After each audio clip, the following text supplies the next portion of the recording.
We then masked off all the sections. We did this using mesh that was cut angular. With the sections internally, with our colour palettes of Jacobean Brown, Edwardian Gold, Victorian Rose. I tried to dispense that into the hair by working very L-shaped sections within boxes, so very jagged, almost triangular shaped. These were then put round so they juxtaposed against each other and isolated off each section. We would apply the Edwardian Gold to one side of the L, and then we apply the Victorian Rose to the opposite side of the L.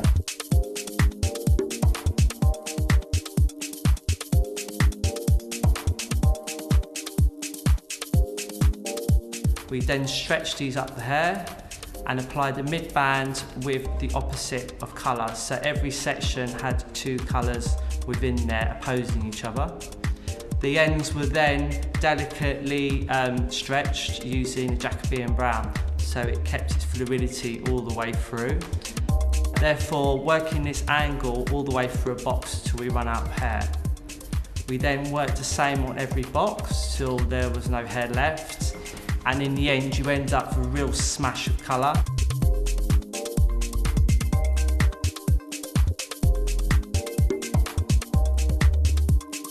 Applying colour very liberally to the roots and then delicately dispensing it up the hair, stretching. We would then use the opposing colour to the opposite section, so i.e. Victorian Rose on the roots, Edwardian Gold in the mid-band. Again, stretching very delicately and then applying the Jacobean Brown to the lengths of the hair just so we get a graduation of colour. So it's still very potent and pungent, but it's very, very delicately dispensed throughout the hair. Moving away a lot from colours that were more obvious and more obviously placed. So if you had a focal point in a certain area, we were trying to work a slightly different angle on it, almost like you would reveal a colour if you moved the hair. You know, hair should be more than three-dimensional, it should be four-dimensional. Okay, so whatever way you work it, you can really manipulate the colour and bring it all to life.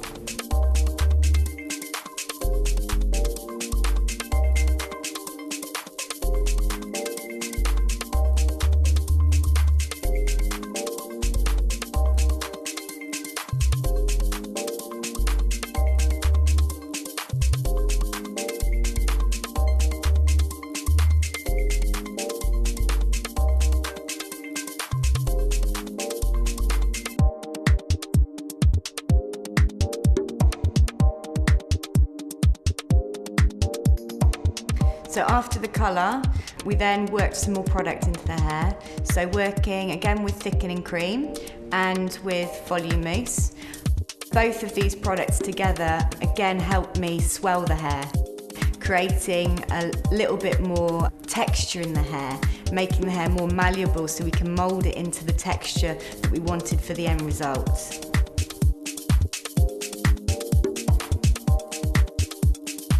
We wanted to obviously work with the texture, but also build up the width through the shape. So by pushing the hair around, wrap drying the hair, it allows to create that seamless texture, but also start building the structure through the underneath where we worked with that 45-degree elevation. To finish the hair, I worked with Label M matte paste and with the Label M souffle. The reason behind me remixing these two products together is I wanted to take the best out of both products. The souffle gives me a really nice texture, and it also helps to swell the hair, again helping to get that wig-like feeling. It doesn't quite have as much hold as you get from the matte paste. So by remixing the two products together, I'm getting the substance that I want from the souffle and the texture that I want from the souffle, but then I'm also getting the hold that I want from the matte paste. So you can see with my look that it's moving in that direction. We still have an element of structure there, but it's much softer, it's got a rawness to it, and it has got that real wearable commerciality worked into the finish as well. So with the end result, I was really happy. The texture I was really happy with, with the combination of the way that we've cut it, but also the way that we've dressed it and used the Label M products to get that wig-like texture. Interactive is all about the accumulation of aesthetics and textures all brought into one. Toni & Guy itself has always been known on being able to really bring these sort of textures and tones together, like strength, movement and texture, depth, warmth and clarity. All these vibes work together to create a real interaction. At the Academy we're constantly pushing our creativity forward, trying to come up with new ideas and new techniques that can be used in a creative way but also in a commercial way. When we work with the collections, we're actually stepping up the gauge a little bit and making the bar higher by working tones that you wouldn't normally use together, merging colours that you wouldn't use together, using different apparatus, by using back brushing, teasing the hair, using the side of the brush. So from a colourist point of view, we always need this education to really further our knowledge and make us grow as an individual. We are always evolving from one collection into the next collection, and I think sort of the last 2 years we've been working with so much structure and so much strength and a lot of shorter shapes. The only way that we could evolve into something new was actually to start making those a little bit softer, a little bit grown out and a little bit more commercial and wearable. The collection that Toni & Guy put together on an annual basis is basically the pinnacle of what we do in education. From a technical point of view, technicians need something to think outside the box of their daily colouring.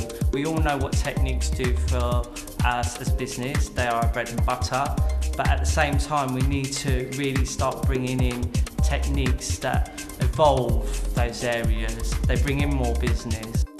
With the Toni & Guy Interactive Collection, the movement away from structure and into a lot more texture is very relevant and bang on trends. Like I said, researching current catwalk trends, although you are still seeing elements of structure, it's definitely taking a step away from that. With the garments that are going down the catwalk, but also in the way that the hair's being dressed on the catwalk. We're starting to see models' hair being dressed with a lot more texture, a lot drier finishes worked in, and definitely working away from the architectural strength and structures that we've seen over the last 2 seasons.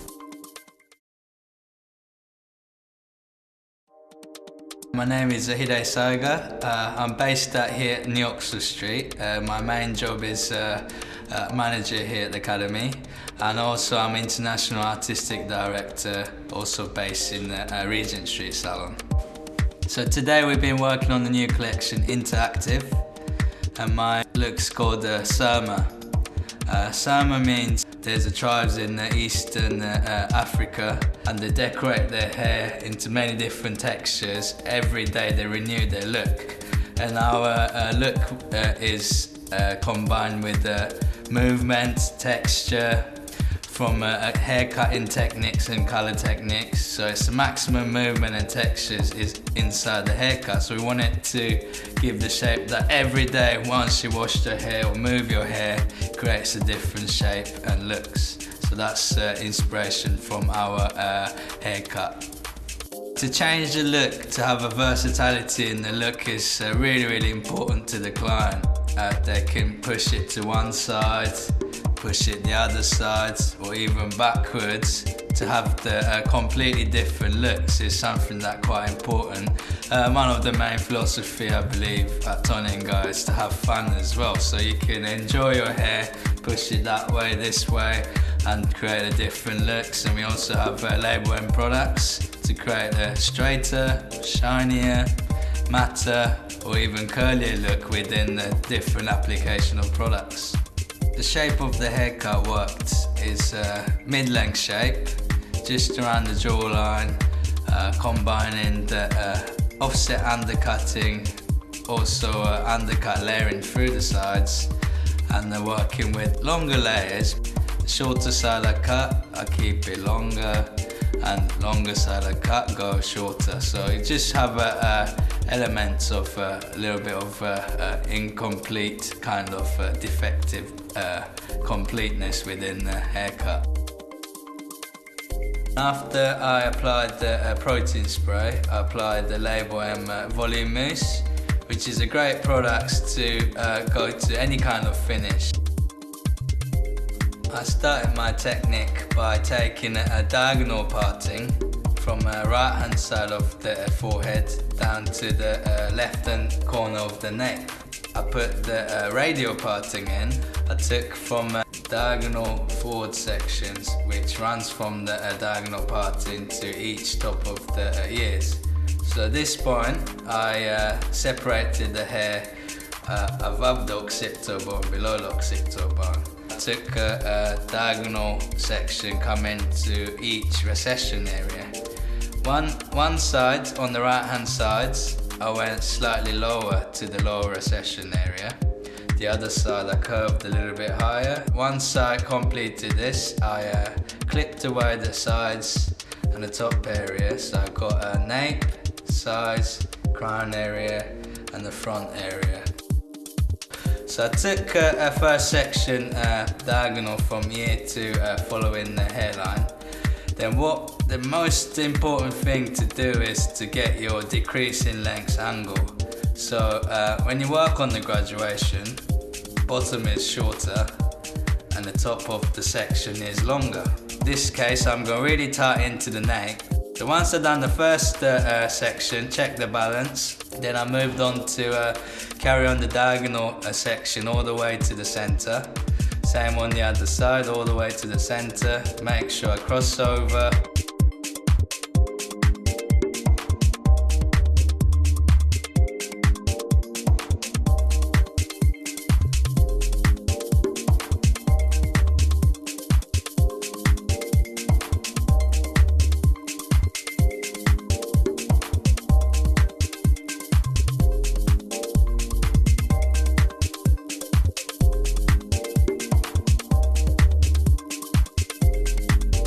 My first section on each side worked towards the front. We elevated the hair 90 degrees from the head shape. We wanted to still maintain a softer texture around the face, so we elevated up from the head shape.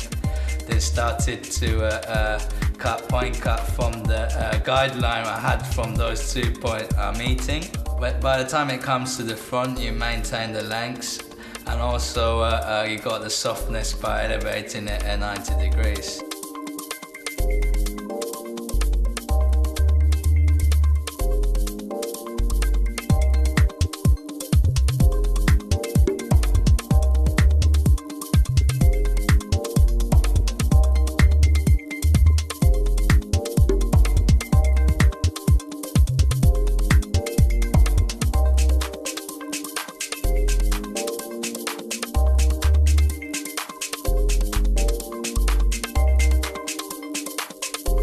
On the left hand side, I had one more section because we took the section a little bit higher to undercut, layer the hair a little bit more. On the right hand side, it's a little bit lower, so by this stage we completed the undercut layering through the sides and undercut graduation through the nape area. First I took a profile section around the crown area. I combed it at 90 degrees. Once I done the guideline, I've over-directed everything. So what we get by over-directing everything to the guideline, you get a little bit more weight coming through to behind the ear. At the back of the head, disconnected area is about 1 inch. So it's very subtle, but by the time I over-directed everything to the guideline, you get 1.5 to 2 inches at the back of the ear. So when the hair moves, you see the more movement coming through.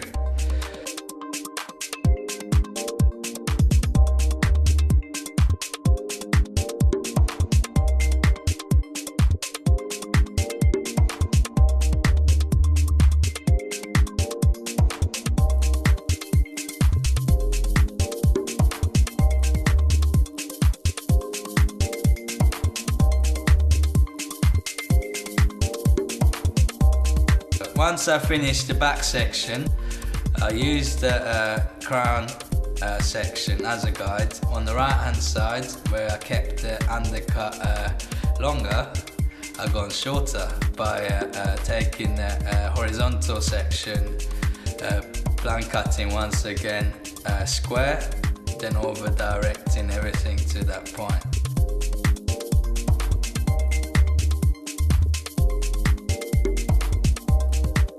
On the left hand side, again took a horizontal section using exactly the same guideline, but this time we worked from shorter to longer to maintain more lengths where we took it shorter on the underneath.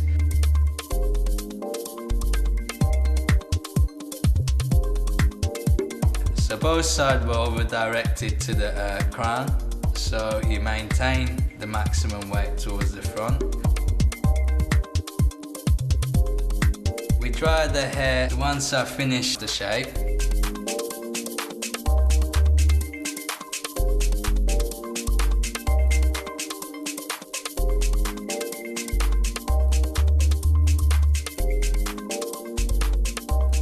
Hello, my name is Noriko. When Noriko started at Tony & Guy in 1996. At St. Christopher's Place. And I remember St. Christopher's Place. Went to West Central Street and went along to different places to assist. Then she gone back to Japan. I'm based on Tokyo Harajuku Salon in Japan. I'm working as a chief colorist over there. Now I'm really happy she's doing the collection. So I'm so happy to be back here this time. Inspirations for the colors, which we always work with the stylist as a technician, sharing the idea with the stylist, how they feel, how they see, so that gives me more idea for the next styles. The application was very freehand alternative placement, so it depends on how it's styled, then the texture will look different. If it's straight, curly, or different angles or different products on, then it will look so different. That means changeable hair color. So to find out the hairstyle, how it would be, it gives more inspirations. So this time I achieved like texturizing with softness and depth and different type of textures. My first section was taken in front area as the shape of the diamond section on the left hand side on top area. Started from high recession area down to the occipital bone, same as the opposite side. The first section I applied was peppercorn brown. Started from the back area, applying on the roots first, when moving on towards the side area, exactly the same way to the opposite side.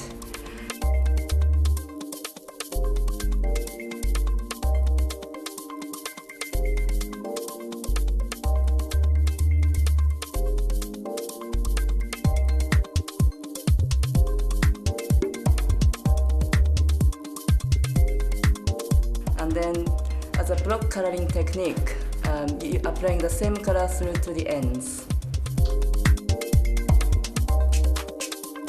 Isolating in each section with clear mesh. Moving on the next section, using the same color as the first section on the roots, and then I used walnut from mid-length to the ends. Using the fingers and the freehand technique, drifting two colors together, then giving the texture into the hair.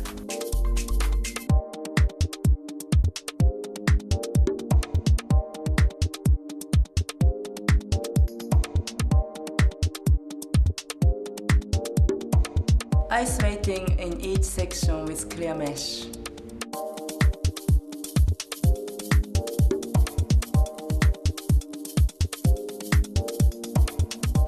The last section, it was the focal point of the haircut.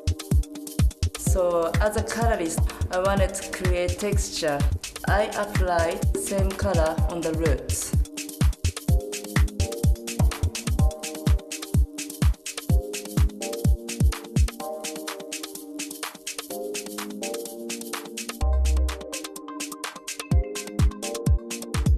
and then start subdividing section with zigzag parting and started back combing and very tight and hard. Somewhere could be very loose, but it didn't bother to me, just to keep continuing doing back combing. Then I applied peppercorn brown.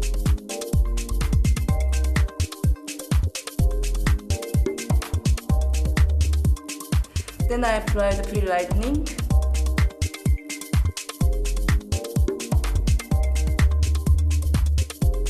Isolating in each section with clear mesh.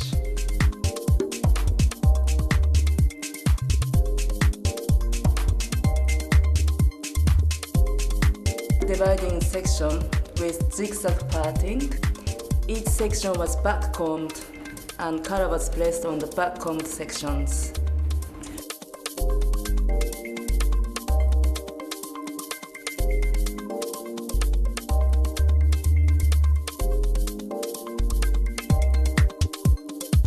Next section, I applied fill lightning and walnut. Then after the sections, keep alternative slicing techniques.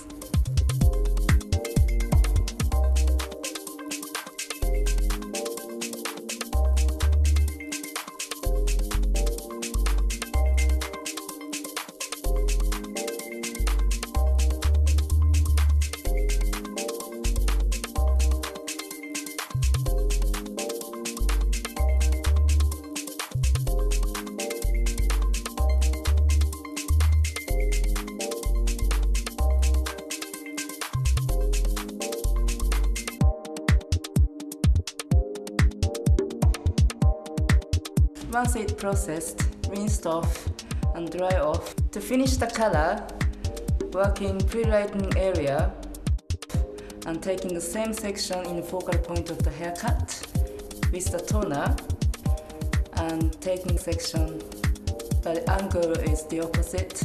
Started off the top of the head using mink brush and violet brush alternatively.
The products we used started off with a protein spray, then into volume mousse.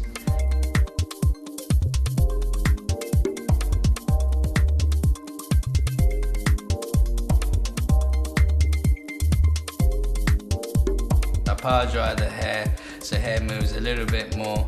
Then at the end, if I felt I needed, I used a little bit more smoothing with a cushion brush through the ends.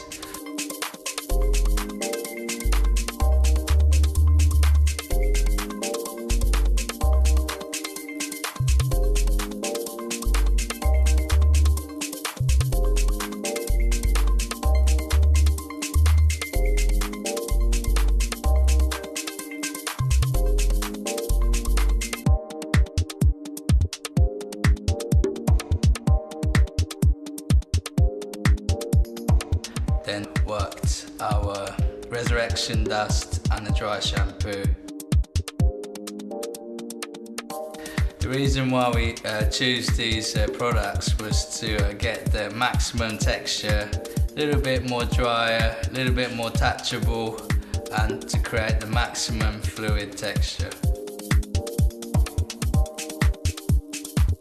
We dry it off with a cold air, so we get the products evenly applied from root to the end. That's my finish.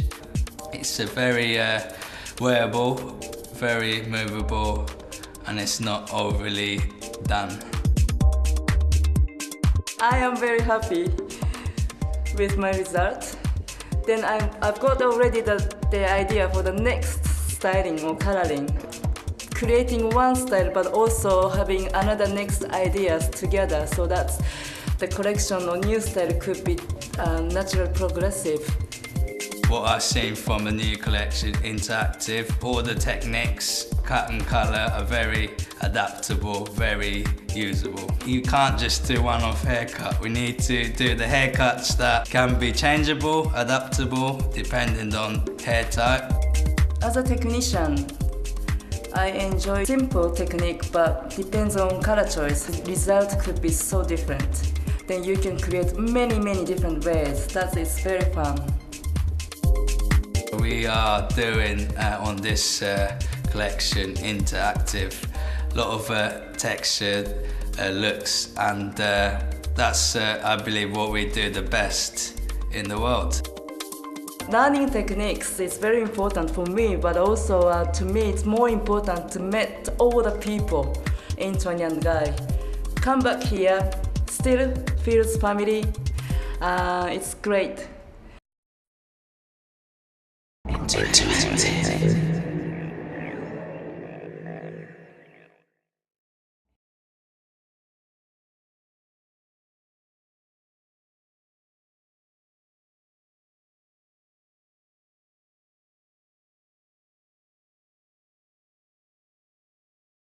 Interactive.